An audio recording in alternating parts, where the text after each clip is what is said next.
Today, I'll show you a supernatural horror film, Boogeyman Part 2. Spoiler ahead, watch out and take care.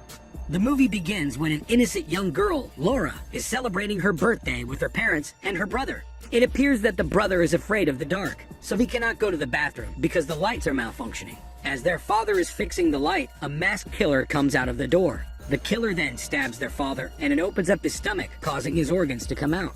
Laura and her brother witness the whole horrifying scene, and they are crying because of fear. They believe that the killer is the Boogeyman. As they reunite, they hear their mother scream. They wander through the house, only to find their mother already killed by the killer. 10 years later, Laura and her brother are still traumatized by the scene, and they develop a fear of the Boogeyman. The brother brought himself to a mental facility. He aims to fix himself from his fear to make himself fit for work. After months from the mental facility, Laura picks him up since he is deemed to conquer his fears. There, the psychiatrist tries to convince Laura to submit herself to the mental facility so she can conquer her fears. The brother reveals to Laura that he is leaving for a printing job in another city. That night, Laura wakes up from the Boogeyman nightmare. She screams loudly and she cannot stop crying. She reveals to her brother that she is still suffering from fear, so she decides to submit herself to the mental facility, where she initially encounters a strange acting girl who is bulimic and suffering from fear of gaining weight. She stays in the same room where Laura's brother stayed to fix his fear. She puts her bag in the closet and its light suddenly turns off. She then visualizes that the Boogeyman is approaching her. Two boys, a nyctophobic and a misophobic, enter the room to befriend her. After that, they attend the roundtable discussion of their fears, led by the psychiatrist and Dr. Allen. There, Laura knows more people suffering from their fears. She knows about the masochistic, who is inflicting pain on herself, and the agoraphobic, who is also suffering from the fear of commitment. Laura shares her fear of the Boogeyman, and the other patients laugh at her condition, since they think that there is no such thing as boogiephobia. She then walks out of the discussion and wants to leave the mental facility. The psychiatrist follows her and shares that she needs to face the fear in order to conquer it. That night, when everyone comes to their own rooms, Nyctophobic sneaks to the facility basement. As he's smoking around, he suddenly hears a movement around. He walks out of the room and the lights turn off one after the other. After a few moments, the place is in complete darkness, triggering his nyctophobia. He rushes to the elevator. Out of desperation to escape the darkness, he forces himself to open the elevator door, and he seems to fall into the elevator shaft. A nurse hears the commotion and comes to check it. She is completely horrified as she witnesses Nyctophobic's mutilated body hanging on the elevator shaft. The next day, the doctors and patients discuss Nyctophobic's death. Dr. Allen reveals that the police consider his death to be an accident because of his fear of the dark. As they are talking, Misophobic realizes that he is not sitting on his chair. Thinking that the chair might be full of germs, his germophobia is ultimately triggered. Laura suggests that someone deliberately turn off the light to force Nyctophobic to jump into the elevator shaft. She suggests that the Boogeyman probably did it, but Dr. Allen disregards her suggestion. She goes back to her room and calls her brother, who says that he will visit her tomorrow. Dr. Allen explains to Laura that her fears are only internal and Boogeyman does not exist in the external world. He then says that everyone fears the same thing and their fears just appear differently. Night comes and Laura is taking a shower when she sees blood flowing around. She thinks that there is someone dead again, but it turns out that Masochistic is cutting herself on the corner. She then proceeds to walk out of the bathroom and encounters Bulimic outside, who shares that she is having a romantic relationship with Agoraphobic. Laura continues walking around and finds Misophobic obsessively cleaning his room. Later, Misophobic is alone eating chips in his room. He is unaware that there are cockroaches with his chips, and he accidentally eats some. He frantically finds water to clean up his mouth, but all of the water bottles in the fridge are empty. A figure enters the room, and the figure kicks the bottle of cleaning solution to him. Since he is too scared of germs, he drinks the cleaning solution in utter desperation, leading to his eventual death. They find him suffering, but they cannot go outside of the mental facility because it is already locked down at that time. At the same time, the computer system of the facility is malfunctioning, preventing them from opening up the facility. They try using the phone to let someone open the facility, but the phone is also malfunctioning at that time. As the system of the mental facility appears to be malfunctioning, the nurse walks down to the basement to check on the computer system. Soon after, the psychiatrist goes to the basement to check on a patient. There, she encounters the killer, who throws electrocutes at her. The mental patients are panicking at that point, and they try to console each other. Masochistic thinks that it is impossible to have a cockroach in Misophobic's room. Masochistic suggests to Laura that someone deliberately triggered their fear in order to lead them to their death. Laura insists that it must be the boogeyman. The idea pisses off agoraphobic, causing him to walk out of the room. Bulimic follows him, but he pushes her away. She confronts him, asking why it appears that he hates her. She thinks that she is going too thin.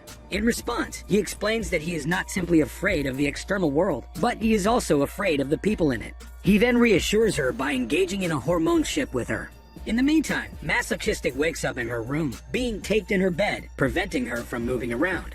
But the tape allows her to move only her hands. She finds maggots eating through her self-inflicted cuts. She tries her best to scream for help. Unfortunately, the tape in her mouth prevented her from doing so. The maggots slowly burrow through her skin, forcing her to grab the blade beside her. She then cuts her skin and uses her hands to grab the maggot out of her skin. Unfortunately, she also removes her own flesh, leading to her death. Soon after, Laura comes to check on Masochistic. She finds her under the blanket, and as she removes it, her dead body is revealed to her. She frantically runs outside to scream for help. She keeps crying for someone to help her until agoraphobic and bulimic hear her. She then explains to them that Masochistic is dead in her room. She says that they must find the psychiatrist, who is still missing at this point. They run to Masochistic's room. As they arrive there, her dead body is already gone.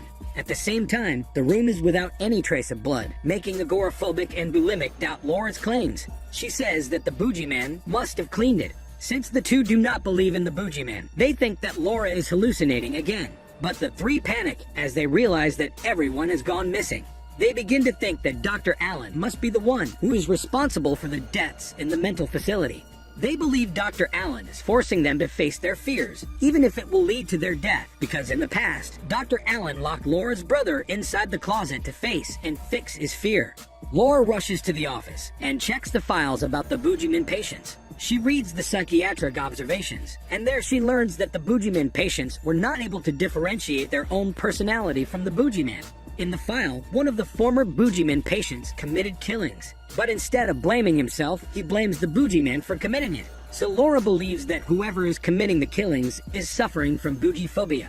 Agoraphobic thinks that her idea is absurd. Laura suggests they should fix the computer system in the mental facility so they can let themselves out. But agoraphobic decides to just stay in his room until the staff arrive in the morning, and bulimic joins him.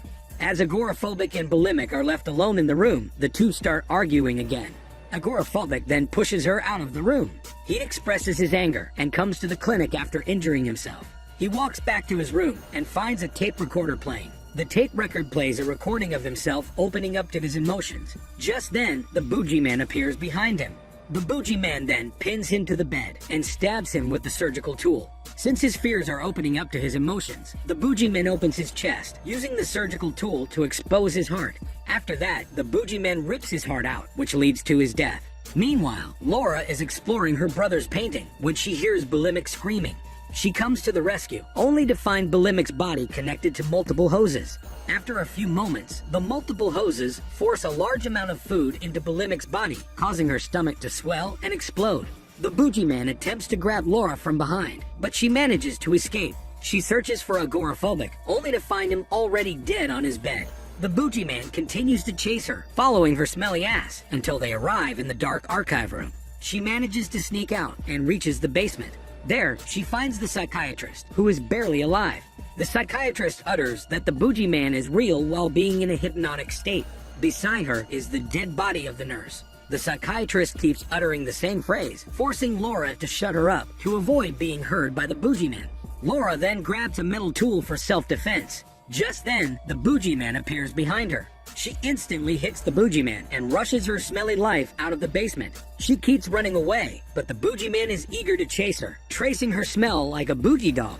They arrive back at the basement, where Laura lights up the carbon chemicals, causing them to release a huge amount of gas to the boogeyman. As she is running away, she encounters Dr. Allen, who thinks that she is responsible for the patient's deaths. She tries to explain to him that the boogeyman is real, but it appears that Dr. Allen denies the boogeyman's existence. Suddenly, the boogeyman instantly stabs Dr. Allen behind. He removes the boogeyman's mask, and it turns out to be Laura's brother all along. It is then revealed that the brother adopts the boogeyman personality after Dr. Allen locked him inside the closet in order to overcome his fear. This means that the brother conquers the fear of the boogeyman by being the boogeyman himself. The brother, as a boogeyman now, chases the dying Dr. Allen to finish him off. Laura grabs a weapon to fight back against the boogeyman. She searches through the dark basement until she finds Dr. Allen stabbed with sedatives in the eyes. The boogeyman appears behind her again, forcing her to run her smelly body away and again. She grabs gardening scissors as she waits for the boogeyman to pass through. A boogeyman figure slowly approaches her from behind, and she sees it from the reflection. She then instantly stabs the boogeyman figure in the throat, causing him to drop to the floor, pushing the scissor further into its throat until its head is cut off.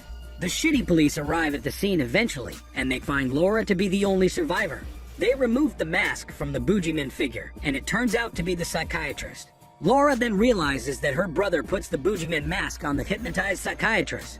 At this point, the police suspect Laura to be the killer, since she killed the psychiatrist. This means that the brother framed her to be the killer. In the end, Laura screams that her brother, as a boogeyman, is still running free. The movie ends where a boogeyman figure stares at the photo of Laura and her brother together.